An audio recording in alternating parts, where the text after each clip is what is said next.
Hey, Project Parenthood listeners. It's me, your host, Dr. Nanika Kaur. I'm taking a week off. It's my birthday.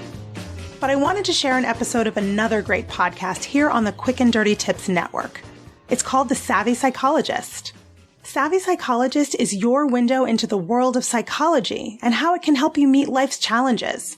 Host Dr. Monica Johnson is a licensed psychologist ready to tackle any subject, from how trauma hijacks the brain to busting myths about therapy. Every week, Dr. Johnson provides evidence-based research, a listening ear, and zero judgments. The episode I'm sharing is all about how to give more to your relationships with effective communication strategies. Something I've wanted to share because so much of parenting is effective communication. So, here are more tools for your toolbox. If you like the episode, make sure to go subscribe to Savvy Psychologist wherever you're listening to me right now. Catch you next week.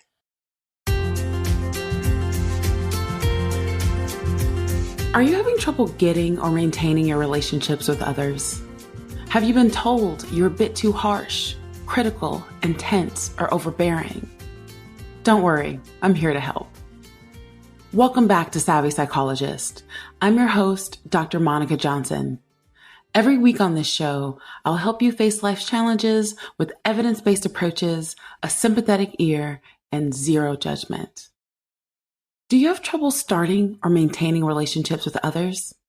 Whether it be a romantic relationship, a relationship with a coworker, or friends and family. Today, we're going to discuss the give skill. Give is part of DBT, or dialectical behavior therapy, and helps with relationship effectiveness.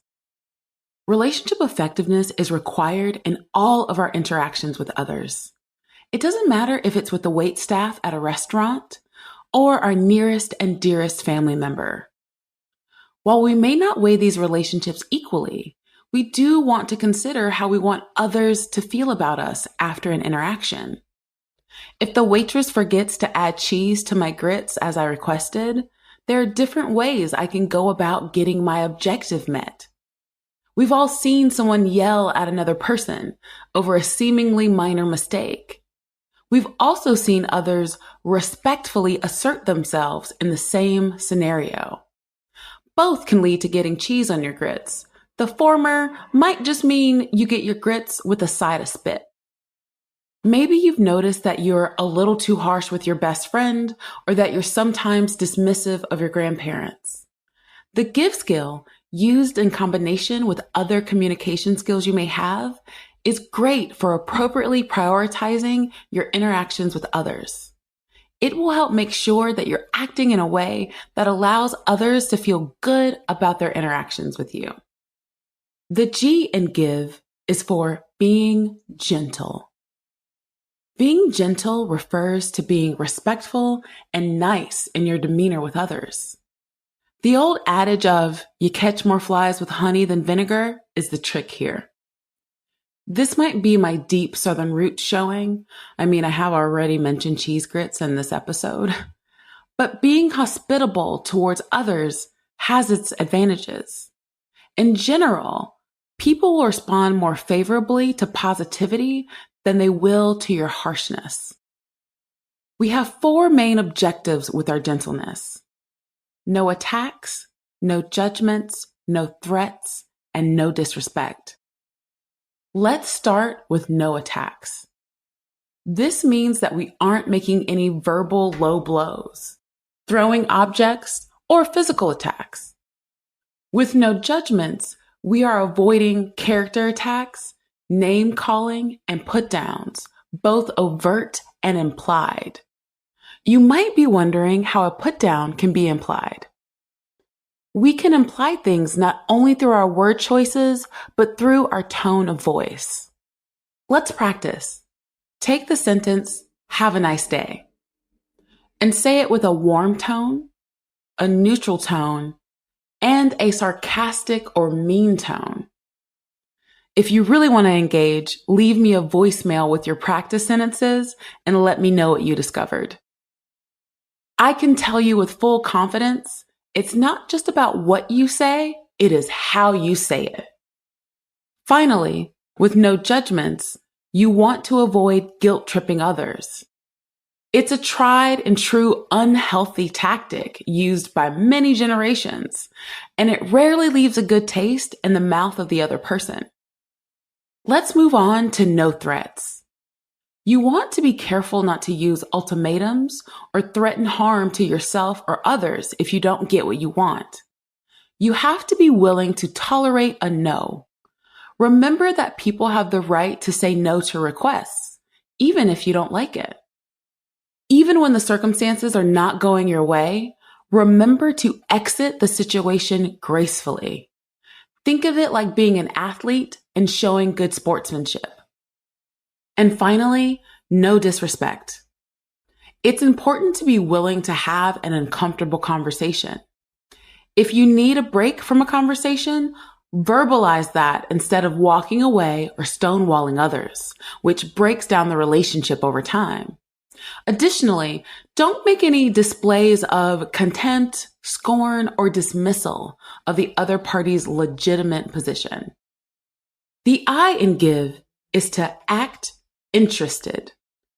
Listen to the other person's point of view, opinions, reasons for saying no, or reasons for making a request of you. Keep in mind that you don't have to actually be interested in what they're saying in order to use this skill. Take someone's likes and dislikes, for example.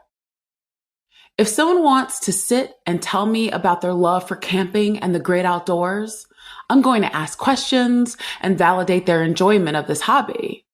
Does that mean you're going to catch me willingly participating in an activity that involves me sleeping overnight without a bed and temperature control?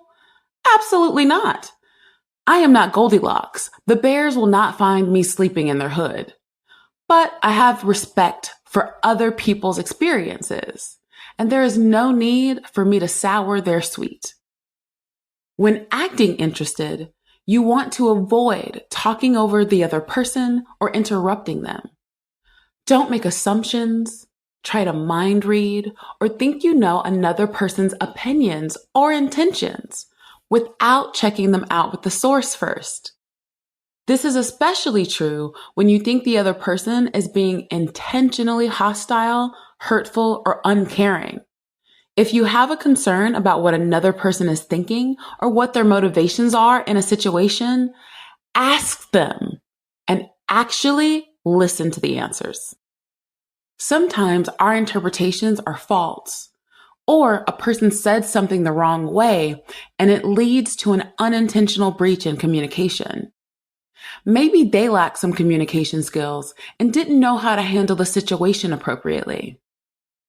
In this vein, if you're having a disagreement with someone and they request to finish the discussion at a later time, consider being sensitive to their desires and have some patience.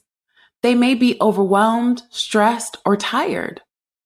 All of the behaviors I just described show interest in the other person's well-being. The V in give is for validation. This means communicating that the other person's feelings, thoughts, and actions are understandable to you, given their past or current situation. Validation is a wonderful way to connect, even when you're in a disagreement with someone. You can validate the why, even if you don't agree with the what. Let's say you have a 14-year-old who wants to stay out until 2 a.m.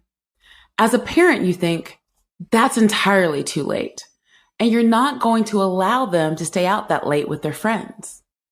But you can still validate why they want this. Maybe they want to seem cool to their friends, and this is a way to fit in, which is totally valid. Who doesn't want to fit in with their peers? There could be someone there who they have a crush on and want to impress, or they just have a desire to be more independent, which is natural for that age. Does that mean you change your stance? No, but you can validate the aspects of the other person's perspective and communicate that you get it. This is part of what people mean when they say to fight fair. Most of us are way more hurt from perceived unfairness than we are about having a disagreement. Also, when we can look at a situation and know that we took the time to consider the other person's perspective, it also allows us to know that we aren't being purely selfish in our interactions. And finally, the E in give is for easy manner. That means be chill, my people. Try to be a little lighthearted, use humor, and smile. Remember my honey versus vinegar statement from earlier? That applies here as well. If you keep things mellow, it's easier for other people to be mellow. People don't like to be bullied, browbeaten, and broken down by others. When this is your default, most people are going to create as much distance from you as possible. If you're naturally more of a rigid, intense, type A sort of person, adopting an easy manner might be difficult for you. You may want to do some mindfulness meditation, yoga, or other relaxation techniques to help you discover more flexibility, both literally and figuratively. I always remind my patients, and I'll remind you too, that even if you use perfect communication skills, it doesn't guarantee that you will have perfect interactions with others. You could do everything right, and other people will still respond to you poorly. With proper communication skills, however, you can reduce the likelihood of this happening and also reduce or eliminate the risk of escalating or worsening situations with your behavior. Hopefully, remembering a little give will help you with all of your interpersonal situations, whether you're dealing with tough family relationships or with a waiter who forgot the cheese on your grits. I love communicating with my listeners. Your comments are heartwarming and motivating. Reach out to me on Instagram at KindMindPsych, via my email at psychologist@quickanddirtytips.com, or leave a voicemail at 929-256-2191. The Savvy Psychologist is a Quick and Dirty Tips podcast. It's audio engineered by Steve Rickyberg with script editing by Adam Cecil. Our operations and editorial manager is Michelle Margulis. Our assistant manager is Emily Miller, and our marketing and publicity assistant is Davina Tomlin. Follow Savvy Psychologist on Apple Podcasts, Spotify, or wherever you listen to podcasts. That's all for this episode of Savvy Psychologist. Thanks for listening. I'll see you next week.